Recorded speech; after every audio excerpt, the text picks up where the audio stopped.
শীতকালে খেজুরের কাঁচা রস সুস্বাদু হলেও এটি কখনো কখনো প্রাণঘাতী হতে পারে।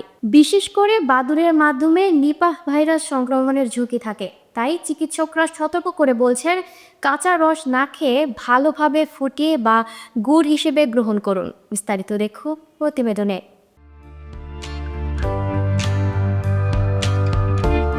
শীত এলেই সুস্বাদু খেজুরের কাঁচা রস অনেকের প্রিয় খাবার, কিন্তু জানেন কি এই রস কখনো কখনো মৃত্যুর কারণও হতে পারে।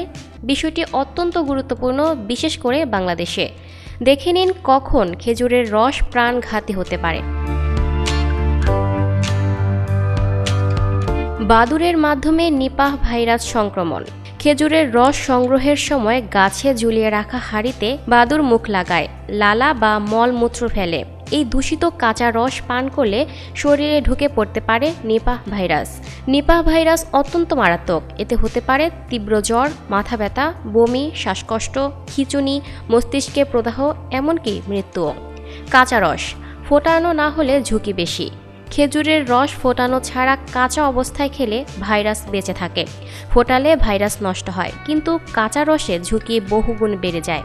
শিশু, বয়স্ক ও রোগ প্রতিরোধ ক্ষমতা কম থাকলে এই শ্রেণীর মানুষের ক্ষেত্রে সংক্রমণ হলে মৃত্যু ঝুঁকি আরও বেশি হয়। কিভাবে নিরাপদ থাকবেন?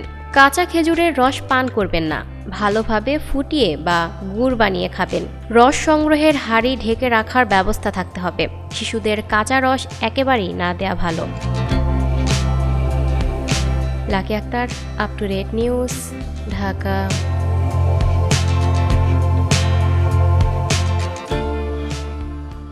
প্রিয় দর্শক, এই ছিল আপ টু ডেট নিউজের সর্বশেষ আপডেট। পরবর্তী আপডেট সবার আগে পেতে চোখ রাখুন আপ টু ডেট নিউজের ফেসবুক পেজ এবং ইউটিউব চ্যানেলে।